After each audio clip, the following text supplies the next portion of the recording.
আমাদের বর্তমান নেতা ডক্টর ইউনূস, উনি সব রাজনৈতিক নেতৃবৃন্দদেরকে ডেকেছেন একটা ইস্যুকে কেন্দ্র করে। তার মানে গোটা বাংলাদেশ এক হয়ে গিয়েছে।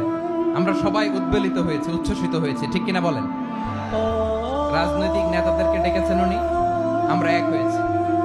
এরপরে ধর্মীয় অঙ্গনের যে লিডাররা, বিভিন্ন ধর্মের, শুধু মুসলিম না, সবাইকে ডেকেছেন, আমরা ঐক্যবদ্ধ হয়েছি। এটাকে বলে ন্যাশনাল ইউনিটি, জাতীয় ঐক্য। যে কোনো ধরনের কনস্পাইরেসি, ষড়যন্ত্র, আধিপত্যবাদ মোকাবেলায় জাতীয় ঐক্যের চেয়ে মোক্ষম হাতিয়ার আর নাই।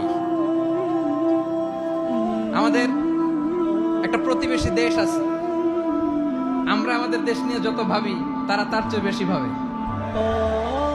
কথা বুঝতেছেন না? আরো ভেঙে বলতে হবে। আমরা আমাদের দেশ নিয়ে যত উদ্বিগ্ন, এদের আরো টেনশন বেশি।